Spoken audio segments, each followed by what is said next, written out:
Hello dear all. स्वागत है आपका आज के इस क्रिप्टो रिवॉल्यूशन सीजन फर्स्ट के थर्ड एपिसोड में। और जिसमें आज हम डिस्कस करने वाले हैं crypto currency versus property, commodity, shares and banks. यानी क्रिप्टो करेंसी का कंपेयर करेंगे हम प्रॉपर्टी के साथ भी, कमोडिटी के साथ भी, शेयर्स के साथ भी और बैंक्स के साथ भी।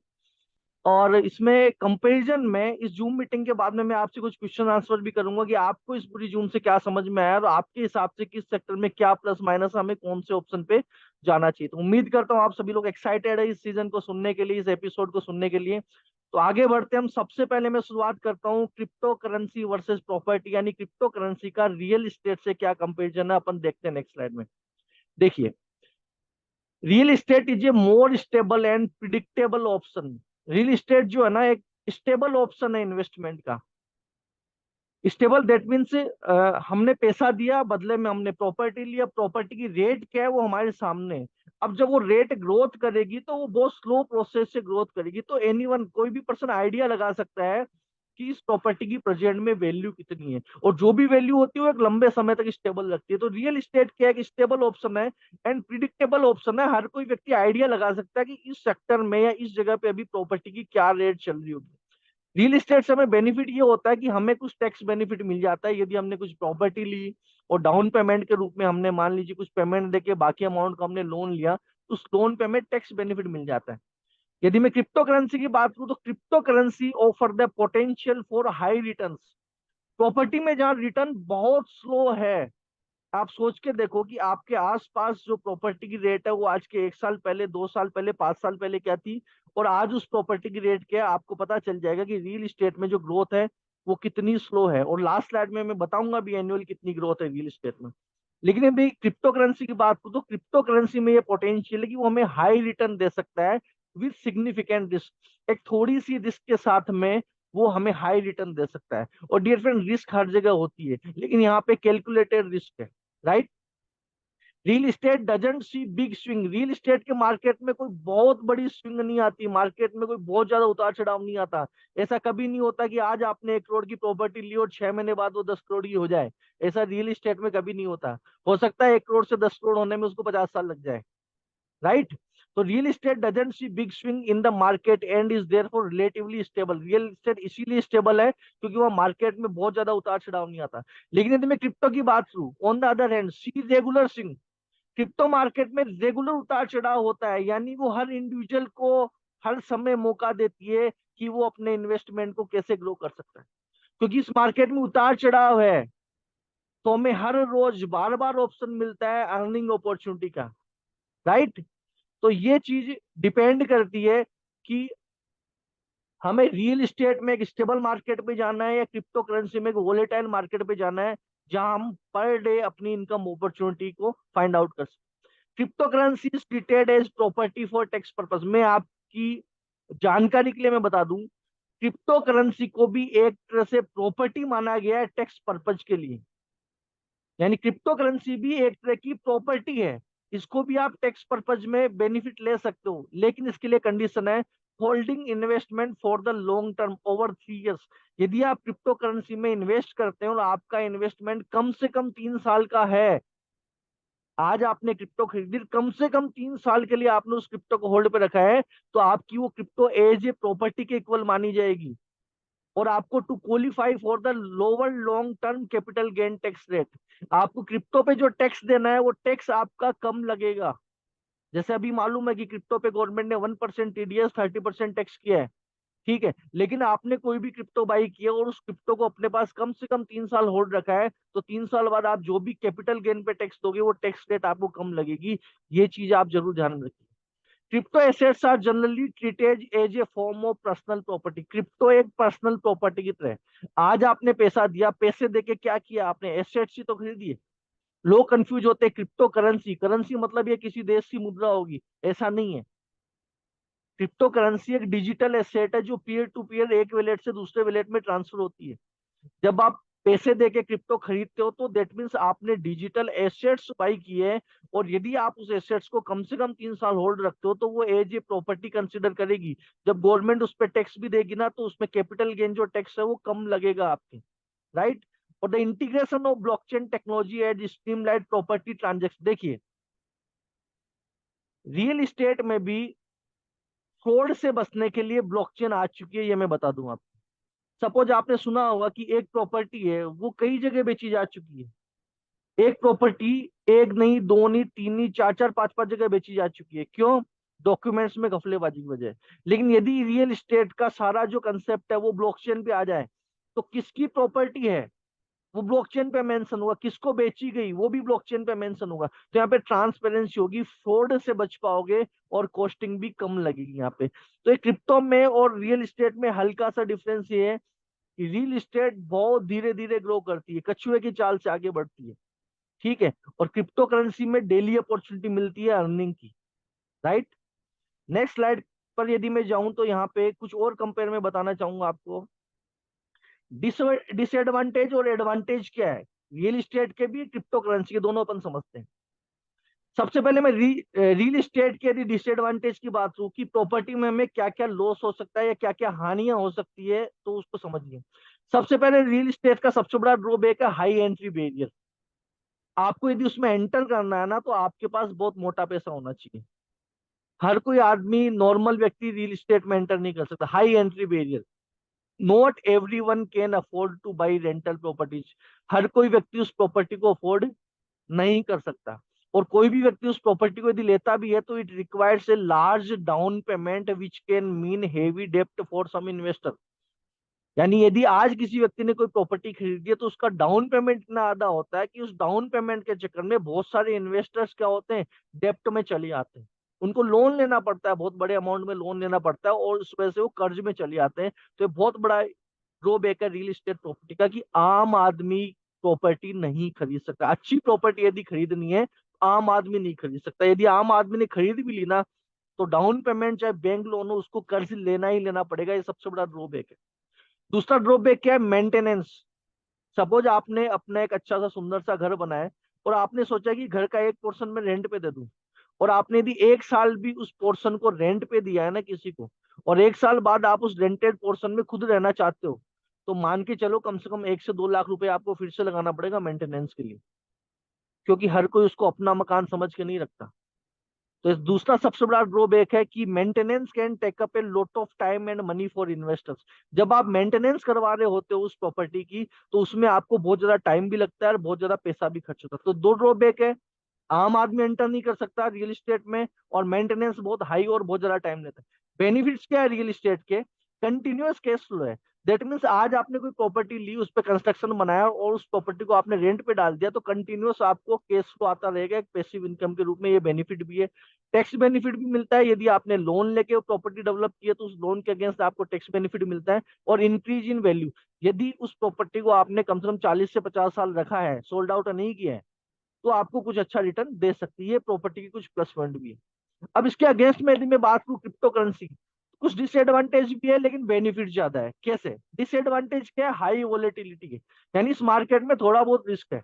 हो सकता है प्रॉपर्टी आज आपने खरीदी 10 लाख की, और 5 साल वेट किया तो हो सकता है वो 10 का 20 नहीं हो, लेकिन 11 लाख, 12 लाख, 15 लाख हो जाएगा। लेकिन क्रिप्टो करेंसी मार्केट में क्या? High volatility. इस मार्केट में बहुत ज्यादा अप्स एंड डाउन है। और जिस व्यक्ति को पता है कि किस फेज में क्रिप्टो करेंसी में एंटर करना चाहिए, किस फेज में एग्जिट करना चाहिए, वो कभी इस मार्केट से लॉस में नहीं जाएगा। लेकिन जो लोग ब्लाइंड गेम खेलते हैं, इस क्रिप्टो करेंसी जैसे अच्छे बिजनेस, अच्छे कंसेप्ट को जो लोग सट्टा समझते हैं, उनके लिए मार्केट हाई वोलेटाइल वाला है। यानी कभी भी उनके फंड का लॉस हो सकता है। किनके लिए? जो ब्लाइंड गेम खेलते, जो इसको सट्टा समझते हैं उनके लिए। लेकिन जो लोग जानकारी रखते के लिए, उनके लिए मार्केट हमेशा बेनिफिट देगा। और कुछ गवर्नमेंट रेगुलेशंस है, बहुत कुछ कंट्रीज ने इसको अडॉप्ट कर लिया है एज ए लीगल टेंडर। कुछ कंट्रीज पे अभी बात चल रही है, कुछ पे टैक्सेशन चल रहा है, कुछ इसको लीगल टेंडर देने में है। तो ये क्रिप्टो करेंसी के छोटे से डिसएडवांटेज हो सकते हैं, लेकिन बेनिफिट ज्यादा है। पहला बेनिफिट क्या है? लो एंट्री बैरियर। आम आदमी भी इसमें एंटर कर सकता है। आपको लाखों करोड़ों की जरूरत नहीं है, आपके पास 1,000 रुपए भी है ना, तो भी क्रिप्टो मार्केट आपके लिए है, आप एंटर कर सकते हो। और इसके लिए आपको कोई लोन लेने की जरूरत नहीं। यानी आम आदमी भी इस इंडस्ट्री में इन्वॉल्व हो सकता है, और उसके लिए उसे किसी तरह का लोन लेने की जरूरत नहीं है।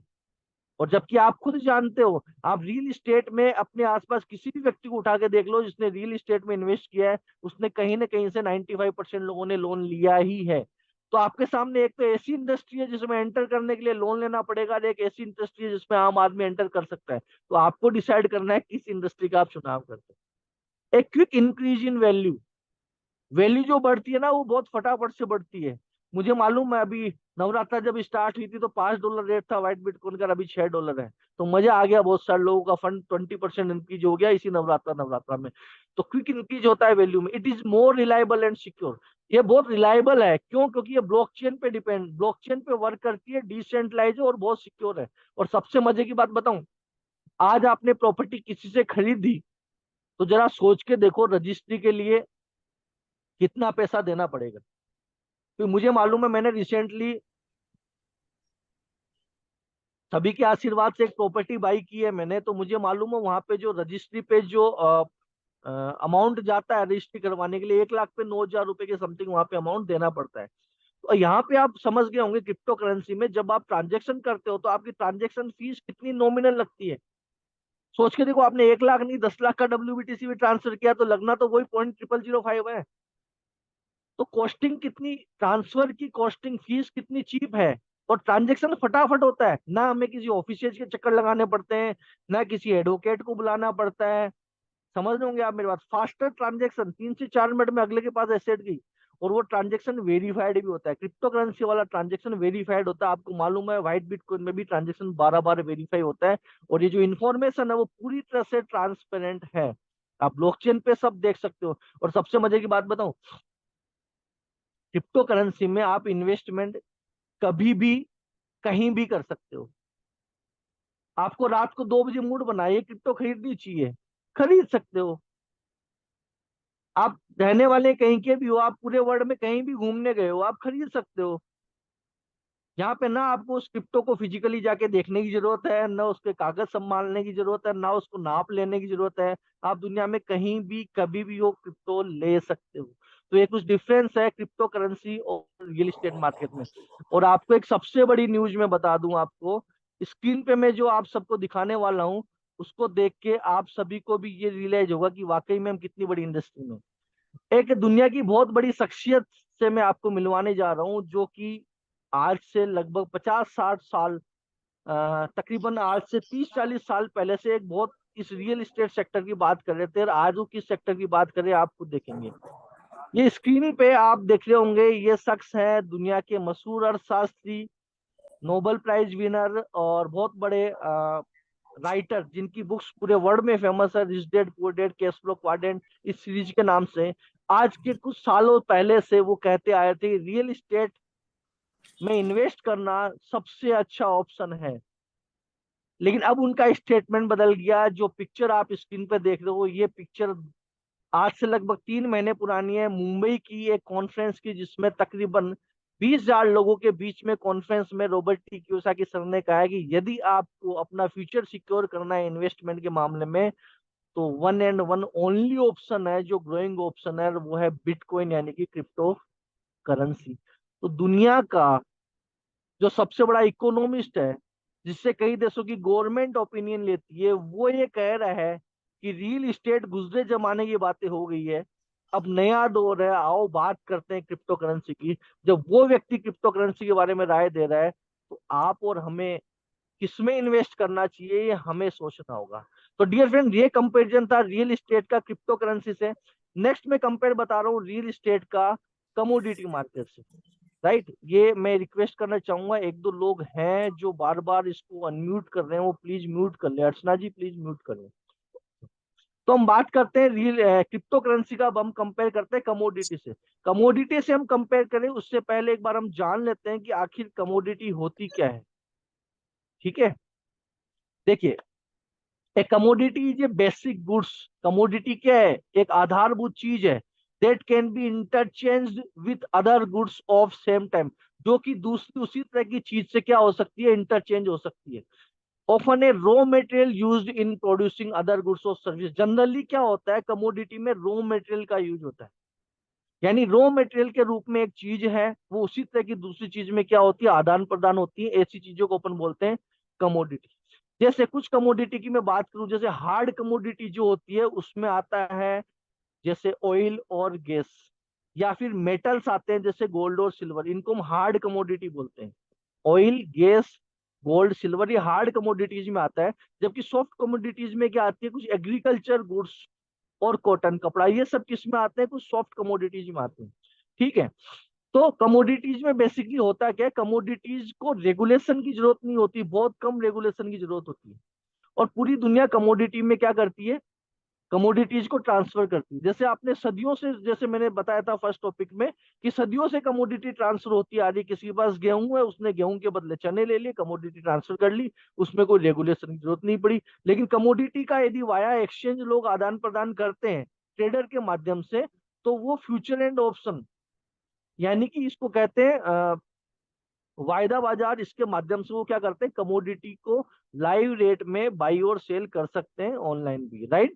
तो ये कमोडिटी की कुछ बेसिक्स बातें थी। कमोडिटी क्या होती है, कुछ वो आधारभूत चीजें जो उन्हीं जैसी चीजों में क्या होती है, आदान प्रदान होती है, उनको अपन कमोडिटी कहते हैं। इनमें बहुत कम रेगुलेशन की जरूरत होती है, जरूरी नहीं कोई रेगुलेटरी बॉडी हो उनको चलाने के लिए। कुछ हार्ड कमोडिटी है जैसे गोल्ड, सिल्वर, ऑयल, गैस वगैरह। ठीक है। तो ये सारी चीजें हैं। ओके, अब यदि मैं इसका कंपैरिजन करूं क्रिप्टो करेंसी से, तो क्रिप्टो करेंसी क्या होती है, क्रिप्टो करेंसी है फंजिबल। फंजिबल दैट मीन्स इसको प्रतिस्थापित किया जा सकता है। यानी आपके पास क्रिप्टो करेंसी है तो आप उस क्रिप्टो करेंसी को क्या कर सकते हो, किसी दूसरी करेंसी में भी ट्रांसफर कर सकते हो, और उसी करेंसी को भी किसी दूसरे को ट्रांसफर कर सकते हो। फंजिबल का मतलब होता है जो प्रतिस्थापित की जा सके, एक करेंसी से दूसरी करेंसी में भी, और पीयर टू पीयर, एक वैलेट से दूसरे वैलेट में भी। ठीक, और ये बहुत आसानी से होता है। और ये क्या है, ट्रेडेबल है। जिस तरह से आप कमोडिटी को ट्रेड करते हो, उसी तरह से क्रिप्टो करेंसी को भी ट्रेड कर सकते हो, राइट। क्रिप्टो करेंसी में क्या होता है कि जब ब्लॉकचेन और क्रिप्टो कम्युनिटीज क्या करती है, फंड राइज करने के लिए आईसीओज लाती है, इनिशियल कोइन ऑफरिंग, और वो डिजिटल कोइन इश्यू करती है और अलाउ करती है अपने पार्टिसिपेंट को कि वो क्रिप्टो प्रोजेक्ट में एंटर करें और अपना प्रॉफिट गेन करें, राइट। तो यहाँ पे प्लस पॉइंट क्या है, कमोडिटी में क्या कर सकते थे, सिर्फ आप ट्रेडिंग कर सकते थे, यानी एक जगह से लिया दूसरी जगह पे सोल्ड आउट किया, बीच में आपने बेनिफिट कमाया। क्रिप्टो में क्या कर सकते हो, आप ट्रेडिंग भी कर सकते हो, और आईसीओ के माध्यम से उस कम्युनिटी ने जो भी क्रिप्टो मार्केट में लाई है उस क्रिप्टो को आप खरीद भी सकते हो, और कुछ समय के होल्ड करके अपना प्रॉफिट भी निकाल सकते हो। तो यहाँ पे मल्टीपल ऑप्शन देता है क्रिप्टो करेंसी। लेकिन मैं आपको बता दूं कि क्रिप्टो करेंसी को भी एज ए कमोडिटी माना गया है। कैसे माना गया है मैं बताता हूँ। Crypto currency should be considered commodities, crypto currency को भी कमोडिटी के रूप में कंसिडर्ड किया जा सकता है और किया जा रहा है। कैसे, समझिए। Crypto currency are used as a store of value. Commodity में क्या होता है, सपोज किसी ने मान लीजिए मूंगफली की फसल की, और उसको मालूम है मूंगफली की वैल्यू आने वाले महीने 2 महीने में बढ़ने वाली है, तो वो क्या करेगा, मूंगफली को अपने घर या गोडाउन में स्टोर करके रखेगा। यस और नो। सेम मान लीजिए आपने बिटकॉइन खरीदा, इथेरियम खरीदा, व्हाइट बिटकॉइन खरीदा, खरीद के अपने वैलेट में रख लिया, राइट। अब आपको मालूम है आने वाले समय में वैल्यू बढ़ने वाली है, तो आप उस समय पे सोल्ड आउट करोगे ना।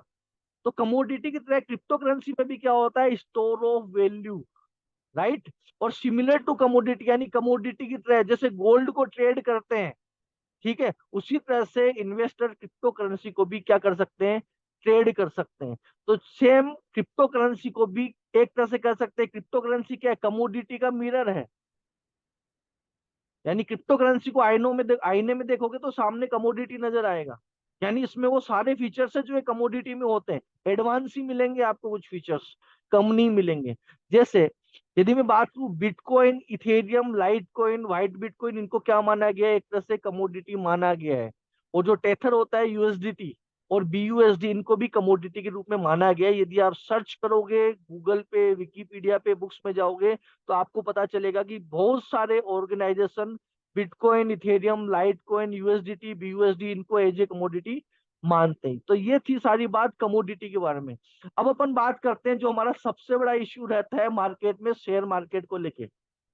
तो जनरली बहुत सारे लोग शेयर मार्केट में इन्वेस्ट करना पसंद करते हैं, और जब हम उन्हें क्रिप्टो की बात करते हैं तो वो कहते हैं क्रिप्टो मतलब हाँ शेयर मार्केट जैसा। जबकि हम सभी जानते हैं crypto that mean share market नहीं होता, और क्रिप्टो और शेयर मार्केट दोनों अलग अलग इंडस्ट्री है। लेकिन यहाँ पे अपन कंपेयर भी करते हैं और समझते हैं किस इंडस्ट्री में क्या बेनिफिट है, राइट। यदि मैं बात करूं आपसे क्रिप्टो करेंसी के बारे में, तो some crypto currencies are limited in their supply. कुछ क्रिप्टो करेंसी अपनी सप्लाई में लिमिटेड है। जैसे bitcoin 2 crore 10 lakh, white bitcoin 8 crore 40 lakh. कुछ क्रिप्टो करेंसी ऐसी है जिनकी सप्लाई लिमिटेड है, लेकिन बहुत सारी क्रिप्टो करेंसी है टोकन्स के रूप में जिनकी सप्लाई अनलिमिटेड है। ये आप भी जानते हो कि बहुत सारी क्रिप्टो करेंसी मार्केट में आती है, जाती है, एक सीजनरी करेंसी के रूप में आती है, फिर चली जाती है, फिर अगले सीजन में फिर और कोई करेंसी आती है। दुनिया की जितनी पॉपुलेशन नहीं उससे ज्यादा उनकी सप्लाई है। तो जेन्युइन क्रिप्टो करेंसी के बारे में मैंने कल आपको बताया था कि जिनकी सप्लाई क्या हो, फिक्स हो। तो कुछ क्रिप्टो करेंसीज है ऐसे, जैसे बिटकॉइन हुआ, व्हाइट बिटकॉइन हुआ, बिटकॉइन गोल्ड हुआ, इनकी क्या सप्लाई फिक्स है। तो इसके लिए बेस्ट ऑप्शन क्या है? देखो, लिमिटेड सप्लाई होना ये अच्छी बात है, क्योंकि मार्केट सही ग्रो करता है, वहां पे लोगों के साथ फ्रॉड नहीं होता। ठीक है। जबकि बहुत सारी क्रिप्टो करेंसी ऐसी है जो जेन्युइन नहीं है, उनकी सप्लाई बहुत ज्यादा है, तो उनको मिंट करना पड़ता है। ठीक है। तो होता क्या है, क्रिप्टो करेंसी क्या होती है? क्रिप्टो करेंसी माइंड होती है, यानी रेगुलर बनती रहती है। जैसे बिटकॉइन की बात करूं तो रेगुलर माइन होते हैं। लेकिन इसके अगेंस्ट में शेयर मार्केट की बात करूं तो as the amount of shares outstanding is control.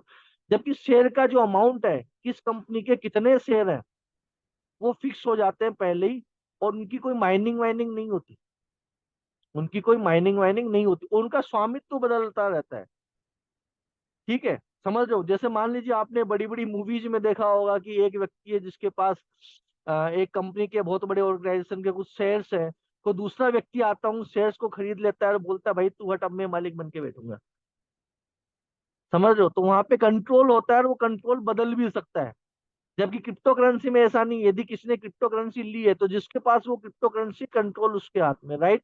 Next, देखो, shares by companies are regulated in their country. जब आप शेयर खरीदते हो तो शेयर उस देश की किसी रेगुलेटरी बॉडी द्वारा वो कंट्रोल में होते हैं, रेगुलेट किए जाते हैं। जैसे इंडिया में सेबी है। ठीक है। कोई भी व्यक्ति ऐसे ही शेयर मार्केट में नहीं आ सकता और अपनी कंपनी के शेयर लॉन्च नहीं कर सकता, उसको सेबी में लिस्ट होना पड़ेगा। ठीक है। उसके बाद ही वो ये सारा काम कर सकता है, शेयर मार्केट में अपनी कंपनी के शेयर्स लिस्ट करवाने वाला, राइट। जबकि क्रिप्टो करेंसी में क्या है, क्रिप्टो करेंसी के ऊपर कोई रेगुलेटरी बॉडी नहीं है, फिर भी ये अपने आप में दुनिया की सबसे बड़ी ट्रस्ट मशीन है। क्यों है? क्योंकि crypto currency are based on the concept of decentralization. Crypto currency अपने आप में डिसेंट्रलाइज है, which allow the trustless peer to peer exchange of value over the internet without any intermediator. यानी किसी भी व्यक्ति की मध्यस्थता के बिना क्रिप्टो करेंसी डिसेंट्रलाइज फॉर्मेट में है। यही इसकी सबसे बड़ी ताकत है कि इसको किसी रेगुलेटरी बॉडी की जरूरत है ही नहीं। ये अपने आप में इतनी सिक्योर है क्योंकि ये ब्लॉकचेन टेक्नोलॉजी पर बेस्ड है और डिसेंट्रलाइज है, राइट। शेयर मार्केट की एक खास बात और है।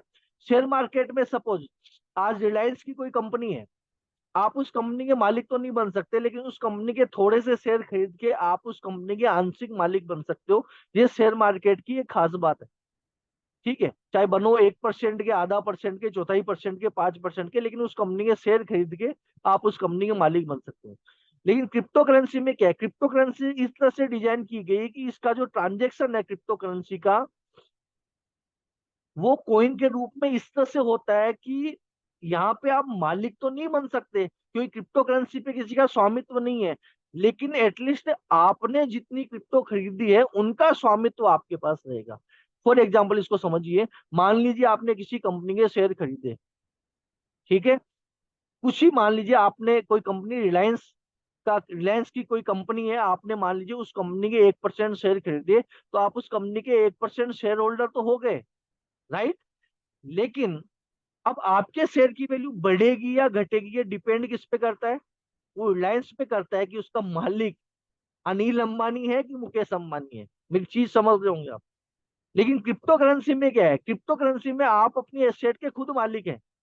आपको अपनी एसेट का लॉस तब तक नहीं होगा यदि मार्केट डाउन भी है, तो जब तक आप गिव अप नहीं करते। तो यहाँ पे आपके मार्केट ऑप्शन देता है कि आप लो मार्केट में एग्जिट होना चाहोगे कि हाई मार्केट में एग्जिट होने चाहोगे। तो वहां पे आपकी एसेट पे लॉस नहीं है, आपकी इच्छा है, आप प्रॉफिट लेके बाहर निकलोगे कि लॉस लेके बाहर निकलोगे, वहां पे आपकी इच्छा है। जबकि शेयर मार्केट में क्या है, वो आप पे डिपेंड नहीं करता, उस कंपनी को रन कौन करा उस पर डिपेंड करता है, राइट। तो ये कुछ एक पॉइंट्स थे शेयर मार्केट के, कुछ एक यूनिक इन्फॉर्मेशन में आपको और देना चाहूंगा। अभी तक आपने कंपेरिजन देखा क्रिप्टो करेंसी का प्रॉपर्टी से, वहां पे आपको समझ में आ गया होगा। क्रिप्टो करेंसी का कमोडिटी से, क्रिप्टो करेंसी का शेयर से। नेक्स्ट में कंपेरिजन बता रहा हूँ आपको क्रिप्टो करेंसी का बैंक से, इसको समझिएगा। बैंक को हम सभी जानते हैं, बैंक में पैसा भी रखते हैं, बिना बैंक के काम भी नहीं चलता, पैसा निकालते भी है, जमा भी कराते हैं, और बैंक को बहुत अच्छा मानते भी है, और ये भी मानते हैं कि बैंक में हमारा पैसा आना तो सिक्योर है। मैं कुछ चीजों से पर्दा हटाना चाहूंगा, आप समझना ध्यान से। देखो, क्रिप्टो करेंसी में क्या होता है, transaction involving crypto currencies are transparent. Crypto currency की सबसे खास बात क्या है, वहां पे आपका ट्रांजेक्शन ट्रांसपेरेंट है। हर कोई जिसके पास है से एड्रेस है, वो क्रिप्टो करेंसी में जाके चाहे दुनिया में कहीं पे भी हो, वो ट्रांजेक्शन देख ही सकता है, केवल उसमें एडिट या छेड़छाड़ नहीं कर सकता। लेकिन हर व्यक्ति को स्वतंत्रता है कि वो ट्रांजेक्शन देख सकता है। लेकिन बैंक्स में क्या है, while banks are not required to make their transaction publicly available, bank में ट्रांजेक्शन की पारदर्शिता नहीं है। आपने बैंक में 1 लाख डिपॉजिट कराए, वो 1 लाख बैंक ने कहाँ भेजे, वो बैंक ही जान सकता है, आप नहीं जान सकते। समझ रहे होंगे आप मेरी बात।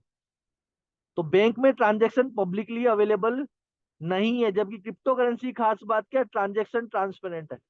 अब बैंक के कुछ एडवांटेज भी है, इस वजह से अपन बैंक में जाना, व्यवहार करना, इन्वेस्ट करना पसंद करते हैं। क्या? एक तो बैंक क्या है, रेगुलेशन, बैंक आरबीआई के अंडर आती है। ठीक है, तो हमें क्या लगता है, हमारा पैसा बैंक में सिक्योर है, क्योंकि bank reserve bank of India से सिक्योर है।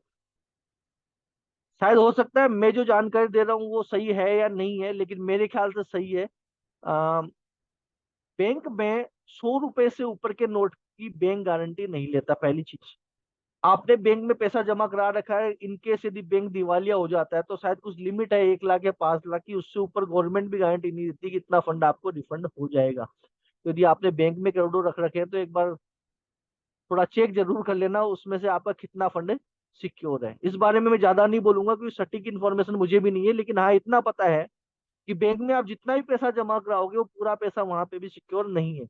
बैंक क्या एक फेमिलियर है। यदि आपने बैंक में अकाउंट खुला रखा है, उस अकाउंट में आप ट्रांजेक्शन कर रहे हो, बार बार आपका बैंक का जाना आना हो रहा है, तो आपको बैंक घर जैसा लगने लगता है। मैनेजर भी जानकार, ठीक है, सिक्योरिटी गार्ड भी जानकार, सारे काम जाते ही हो जाते हैं, लाइन में भी नहीं लगना पड़ता। राइट? तो फेमिलियर हो जाते हो आप बैंक से। और बैंक की जो प्राइवेट बैंक्स की तो जो कस्टमर सर्विस है ना, वो इतनी अच्छी है कि आप घर बैठे आजकल सारा काम भी ऑपरेट कर सकते हो। तो ये बैंक के कुछ एडवांटेज है जिससे हमें बैंक में जाना आना, बैंक में ट्रांजेक्शन करना या बैंक में जमा कराना अच्छा लगता है। लेकिन इसके विपरीत में बात करूं, क्रिप्टो करेंसी क्या एडवांटेज है, ट्रांसपेरेंसी, डिसेंट्रलाइजेशन एंड सिक्योरिटी।